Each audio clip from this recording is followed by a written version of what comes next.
Hi, adventurers. Thanks so much for joining us. We're so glad you're here. Please stay to the end for a very well-mannered knock-knock joke and maybe, likely, kind and subscribe. Thank you. Enjoy. It was a soggy, stormy afternoon. Merida sat in the stables reading from an old book of Highland tales. She and her horse Angus wanted to go for a ride, if only the weather would clear up.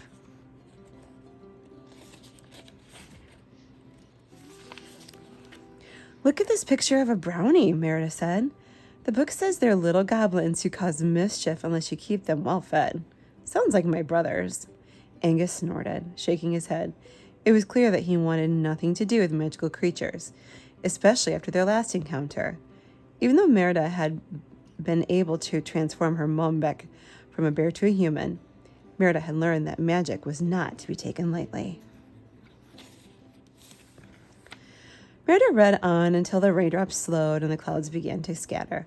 "Come, lad," said Merida to Angus. "The sun's breaking through. Let's go for a ride."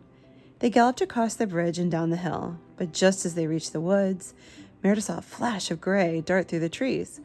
"What was that?" she cried. But Angus didn't want to follow it, whatever it was. "Don't be a ninny," Merida chided him. "I'm sure it's not a bear, but what was it?"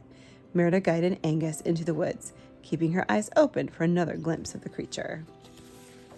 As they rode, Merida kept catching flashes of the animal.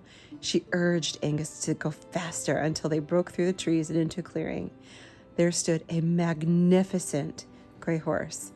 Its coat shimmered. Its mane was like fine silk. Breathless with excitement, Merida whispered to Angus, "Oh, he's beautiful."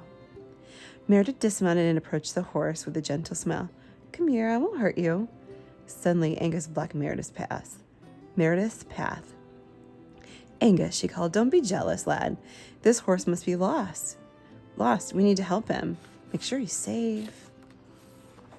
Merida cooed to the gray horse, and it responded with a soft whinny. "See, Angus, he's friendly." Merida stroked the new horse's nose playfully. "Now I'll ride him back to the castle, and you follow close behind, okay, Angus?" Merida had a spare bridle in Angus's pack, but she decided not to use it. She didn't want to spook the horse with unfamiliar reins. Instead, Merida decided she could guide him with her hands wrapped in his mane.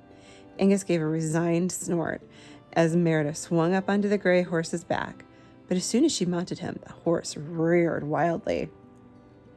Merida tried to calm the horse, but he started running faster and faster. The strange horse galloped until the field was far behind them. Soon the trees began to thin, and Merida grasped in horror. They were racing toward the edge of a cliff. Merida tried everything she could to get the horse to stop, but nothing worked. She realized her only choice was to leap from the horse's back. But when she moved to jump, her hands were stuck to the horse's mane. His hair wasn't sticky or knotted, yet Merida could not free her hands. It was as if they were held there by magic. Merida tried to slide off the side of the horse, but nothing could free her hands from his mane. She thought she was out of options. Then suddenly the runaway horse brushed against the trunk of a tree. Trapped rainwater fell down around Merida. Effortlessly, one of her hands came loose, but Merida's other hand was still stuck. Merida did the only thing she could think of. "Angus!" she cried. "Help!" Merida could only hope that her friend had heard her cry.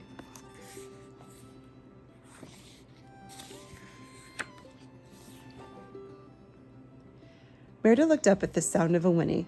Angus galloped up next to them, and he was carrying the Sparrow Bridle in his mouth. He must have pulled it from his pack to help Merida. Angus tossed it through the air just as they were nearing the cliff's edge. Merida caught it with her free hand, slipped it over the horse's head. As soon as the horse was bridled, Merida's trapped hand came free. With the reins, she turned the horse away from the steep drop-off. Pretty, isn't it?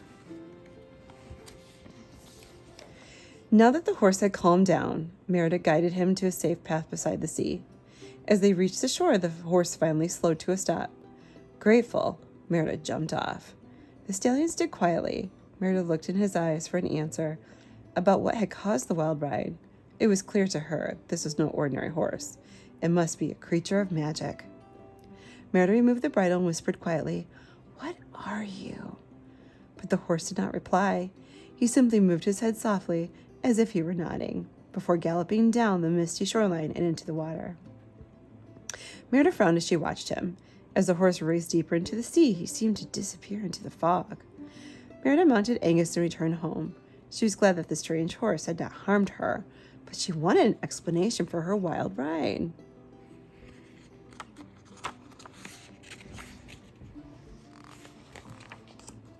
Back at the stable, Merida flipped through the book of the Highland legends looking for answers until she saw a picture of a very familiar horse. Look, she showed the book to Angus. It's a Kelpie, the book says. Once a bridle is put on a Kelpie, the water horse will do your bidding. Angus snorted in disbelief. Don't worry, lad, Merida said. I won't be riding another one anytime soon. You're the only horse for me. Angus nuzzled his head against Merida's hand, as if to reply that she was the only girl for him.